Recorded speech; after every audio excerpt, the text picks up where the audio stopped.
நீங்கள் ஒரு சக்ஸஸ்ஃபுல் இன்வெஸ்டராக வரணும் அப்படின்னு ஆசைப்பட்டீங்க அப்படின்னா நீங்கள் பண்ண வேண்டிய விஷயம், உங்களுக்கு தெரிஞ்ச யாராவது ஒரு விவசாயி இருந்தாங்கன்னா அவங்கள்ட்ட போயிட்டு அவங்களோட ஒரு லைஃப் லெசனை கற்றுக்கணும். எப்படி ஒரு விவசாயி அவர் விதைச்ச விதையை டெய்லி போய் தோண்டி பார்க்காம அதுக்கு டைம் கொடுத்து அதை வளர விடுறாரோ, அதே மாதிரி ஒரு இன்வெஸ்டரும் ஒரு ஃபண்டமெண்டலி ஸ்டாக்ல இன்வெஸ்ட் பண்ணிட்டாங்கன்னா சும்மா டெய்லி போய் போர்ட்ஃபோலியோ பார்க்காம அதுக்கு டைம் கொடுத்தாங்கன்னா கண்டிப்பாக அது ஒரு நல்ல வெல்த் கிரியேட் பண்ணும். ஏன் அதை அப்படி சொல்கிறேன் அப்படின்னா, விவசாயியை பொறுத்த வரைக்கும் அந்த மணலில் ஒரு விதையை விதைக்கிறதுக்கு முன்னாடி அந்த மணல் ஸ்ட்ராங்காக இருக்கா, அந்த மணல்ல எந்த விதை போட்டா வளரும் வளராதுன்னு ரிசர்ச் பண்ணிட்டு தான் அந்த விதையை போடுவார்.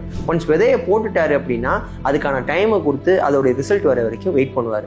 அதே மாதிரி நீங்க இன்வெஸ்ட் பண்றதுக்கு முன்னாடி எவ்வளவு வேணா ஃபண்டமெண்டல் ரிசர்ச் பண்ணலாம், டெக்னிக்கல் ரிசர்ச் பண்ணலாம். ஒன்ஸ் இன்வெஸ்ட் பண்ணிட்டீங்கன்னா அதுக்கான டார்கெட் வரைக்கும் கம்பல்சரி வெயிட் பண்ணணும். சும்மா நீங்க போர்ட்ஃபோலியோவை பார்த்து அதுக்கான ஃபிளக்சுவேஷனுக்கு ஏற்ற மாதிரி நீங்க ரியாக்ஷன் கொடுத்தீங்கன்னா கண்டிப்பா உங்களால நல்ல ரிசல்ட் பார்க்க முடியாது, வெல்த் கிரியேட் பண்ண முடியாது.